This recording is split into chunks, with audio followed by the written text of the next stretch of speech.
Hi, welcome to Talking and Reading from Japan. I'm your host, Hidemi Woods. I read episodes from the books I wrote and talk about the episodes or anything that pops up in my mind. I hope you have fun with me. Today, I'll read one episode from one of my memoirs that titled The Girl in Kyoto.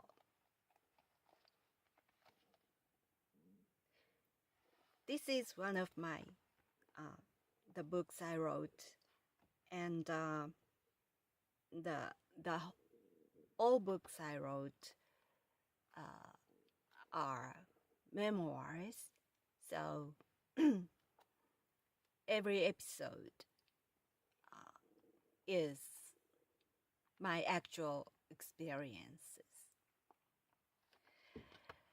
Today's episode is called Extremely Bad Luck. This is about the fortune slip that my grandfather drew one New Year's Day.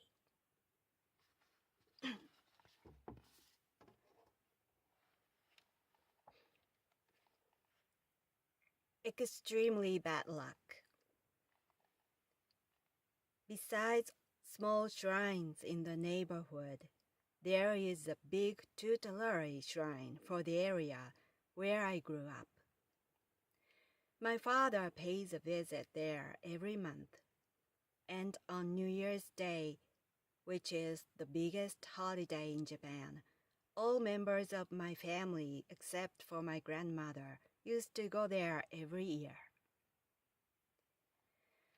It also had a short stone pillar on which my grandfather's full name was carved, because he was one of the biggest contributors. For him, it was the most important event of the year, as he believed my family was once a powerful landowner of the area, and he was a parish representative.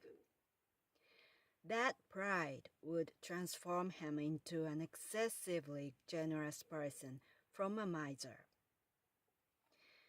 He would pay extra for a special ceremony. While others prayed outside the main building, the costly ceremony package led us inside and let us sit on the floor in front of the object of worship that the deity dwelt. A priest included my grandfather's name and our address in his resonant prayer, and swung a tuft of paper above our heads. Then he would be led into a hall where low individual tables were set on the tatami floor. The chief priest of the shrine would wait for us there, and we sat in the pecking order. The closer to the chief priest you sat, the more important in the family you were. So the order was my grandfather, my father, me, the supposed successor, my mother, and my sister. Sake offered to the shrine was served in a huge gold cup, and we would sip by turns. My grandfather and the chief priest chatted, and the priest would mention how much I had grown up, and my family's future was secure with me. Before leaving the shrine, my grandfather would buy a fortune slip for the New Year's luck. He shook a box of wooden sticks, on each of which had a number. One stick came out from a hole of the box, and the number decided the slip. One year, his slip turned out to be extremely bad luck. He got furious and said to a salesperson, "It's heartless to give me extremely bad luck on New Year's Day." While my father tried to calm him down, he insisted to directly tell the chief priest extremely bad luck wasn't acceptable considering how much money he had spent for this shrine. My father persuaded him to leave the slip tied on a twig of a tree. Although he had a quiet year without mishap, he had complained about it to the chief priest every year since.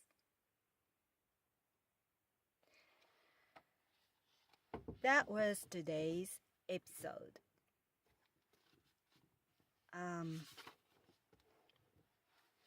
I lived with my grandparents until I left home when I was 21 years old.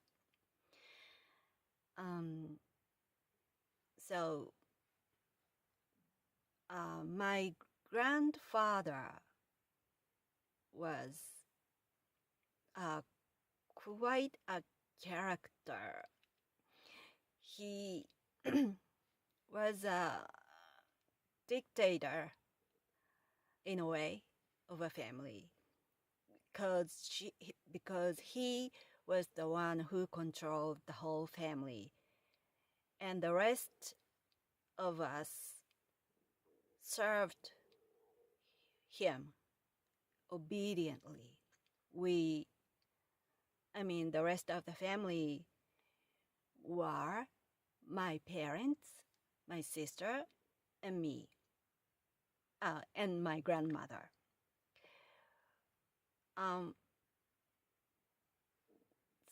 We were all obedient servers for my grandfather because he acted like a king of the family, and he held a tight rein for the family, so he told us what to do and for the everyday life, and we couldn't say no to him. It was a big, strict, powerful rule of the family.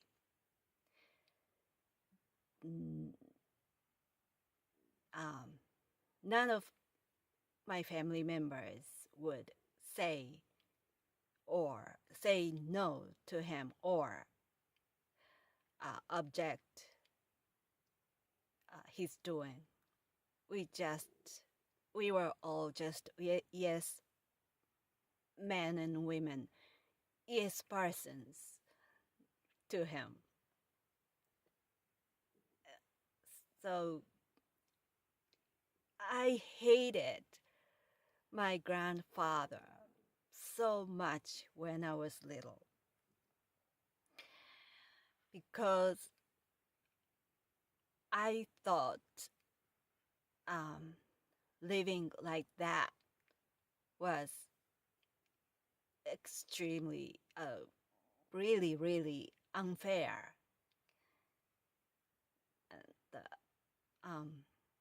There was no right as a human being or a citizen in my family, just obeying my grandfather was a norm of my daily life, and I didn't like it at all.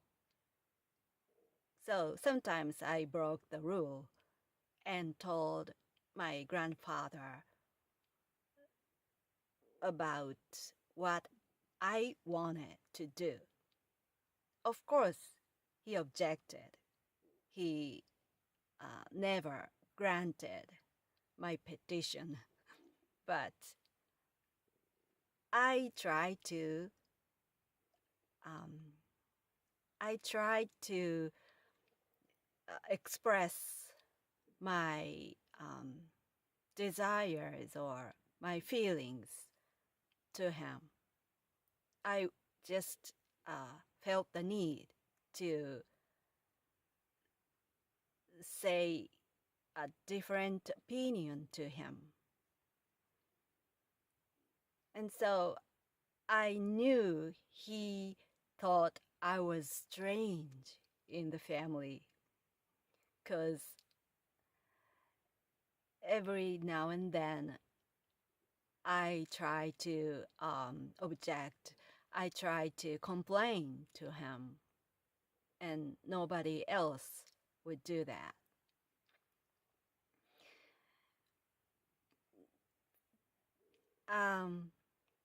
And he was also a very, very stingy man.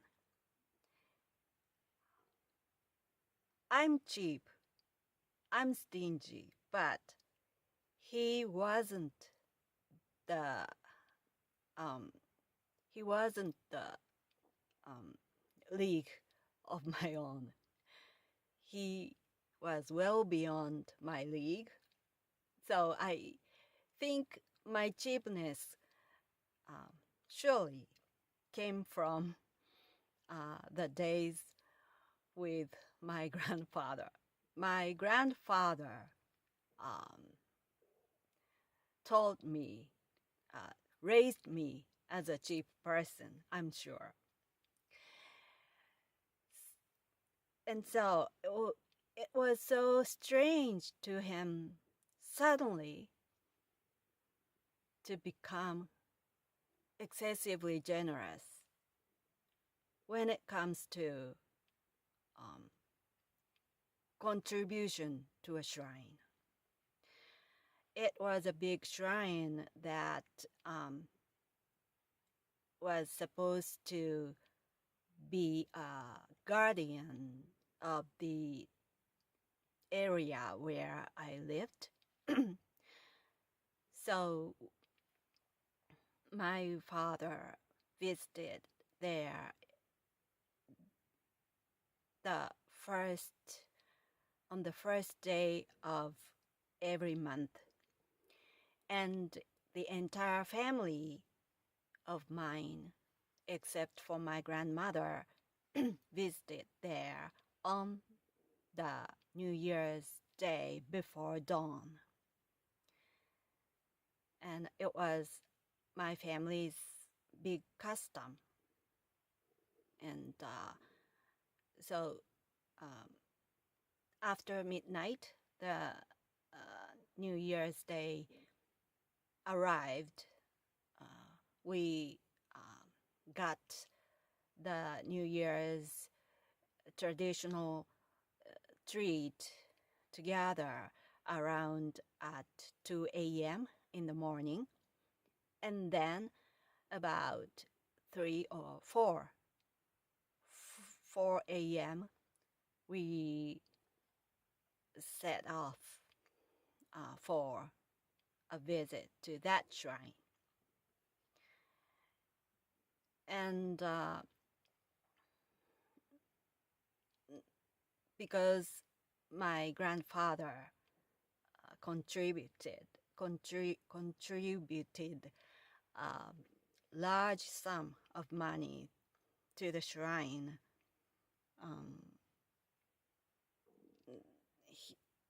he as a big contributor, he believed that he couldn't pray just outside and go back. He needed the special ceremony as a parish leader of the area, the biggest contributor. So he paid a lot for the special ceremony every year. So it's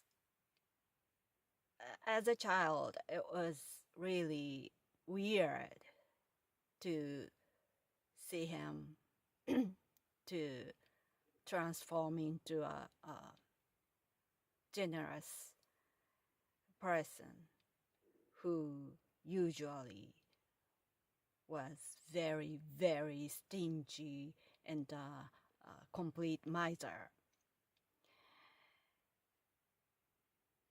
And after that annual transformation, he, every year, that was a custom that he would draw a slip of fortune to that slip would foretell the entire year that just arrived. So it was very important for my grandfather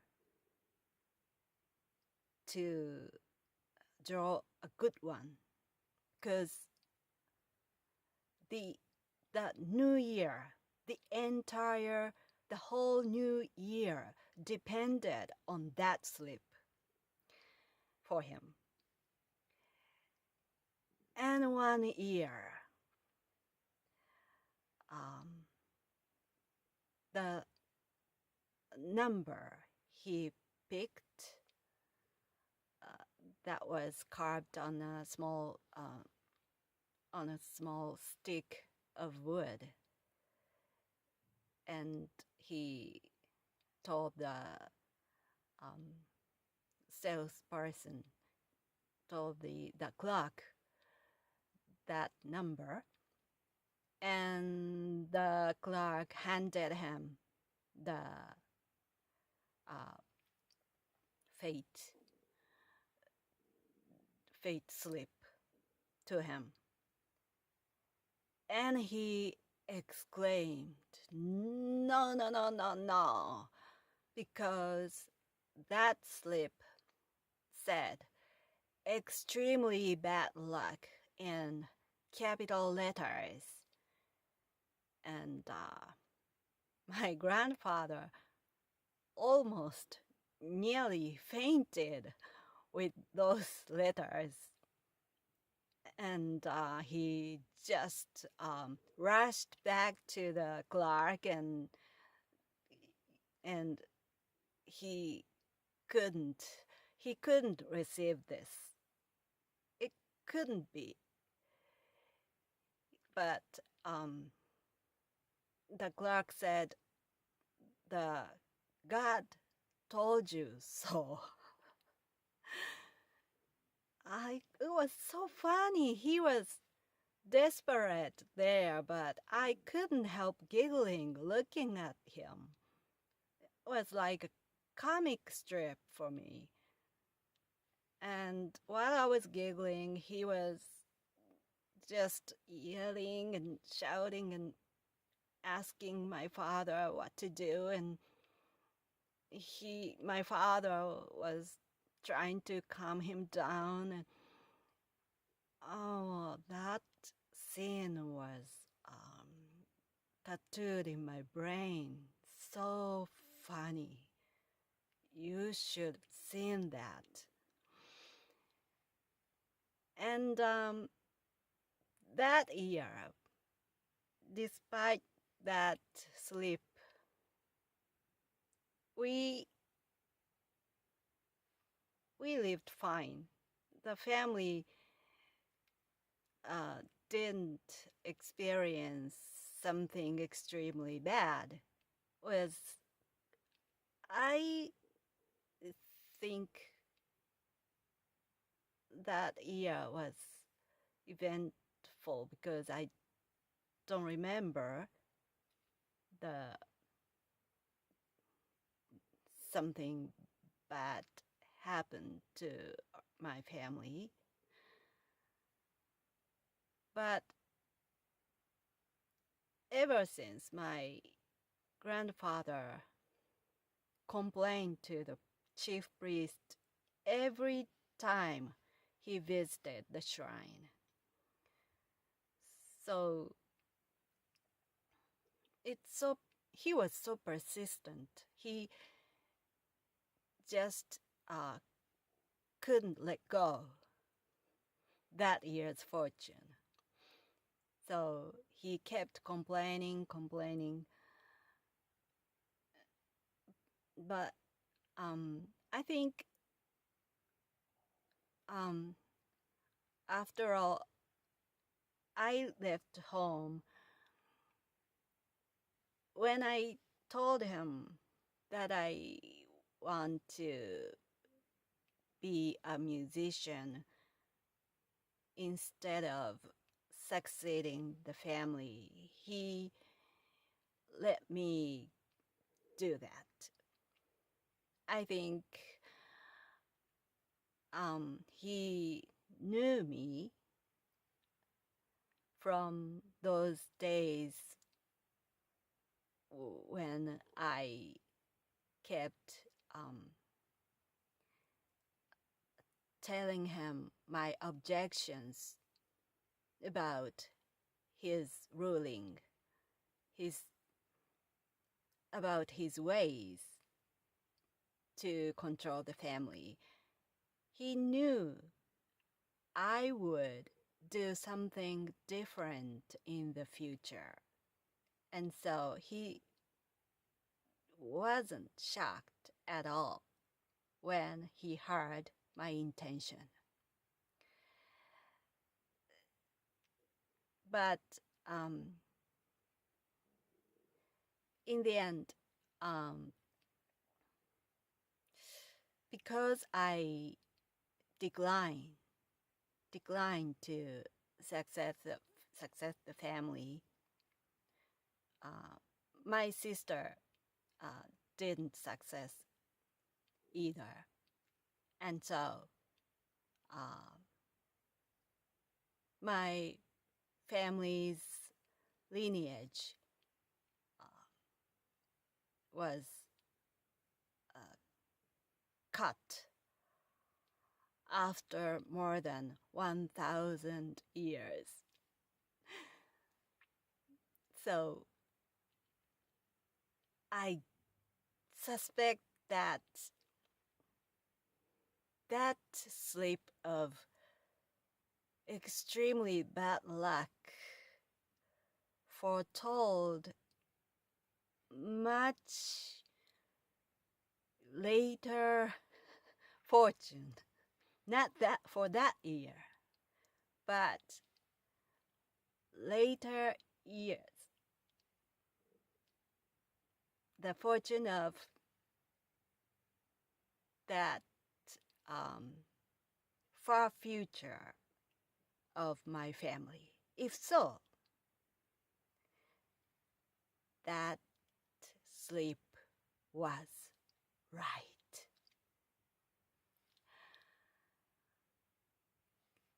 That's all for today. Thanks for listening. I hope you join me here again soon. And you hear me talking about my memoir, my experience. Thanks again. I'm Hidemi Woods. If you like, visit hidemiwoods.com, HIDEMI woods.com, where